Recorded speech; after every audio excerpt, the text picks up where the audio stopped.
I am thrilled to show you Swift Playgrounds, an incredible new app that transforms how kids learn to code. I'll launch it right now. We land on this gorgeous screen full of custom content from Apple.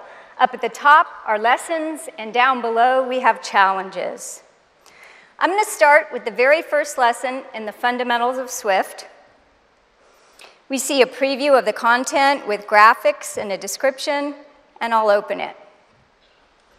It starts with an introduction to the coding concept I'll be learning, and when I'm good and ready, I can just tap in the lower corner to start coding. Over on the right, you can see we have an interactive world that I can explore using touch. I'll swipe it, looks good, and pinch to zoom. This is Byte. He's my character. I think he's irresistible, and I'll be controlling him with code. Over on the left are instructions that explain and help guide me through the problem I'll be solving. And down below is where I enter my code. Byte's been waiting patiently, so I'll tap to enter Swift code.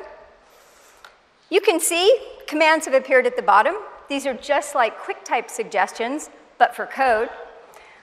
My objective in this lesson is to get him to the end of that path and collect the gem. So I'll tap move forward 3 times, and then collect gem. Watch the world on the right as I run my code.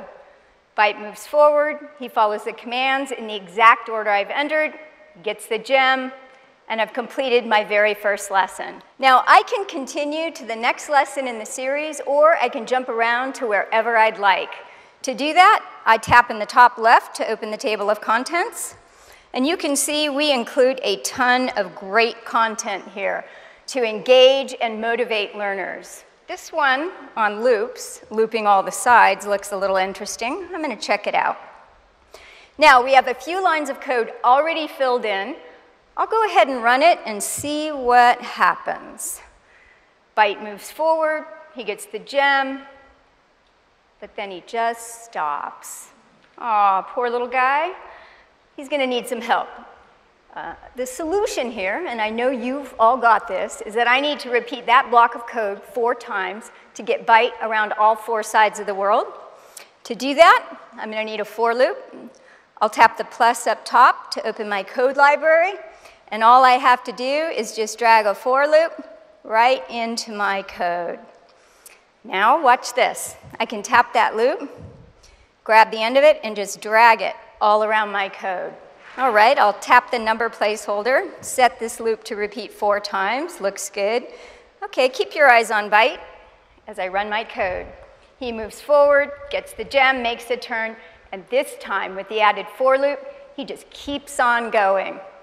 I've finished another lesson, and I'm well on my way to mastering loops.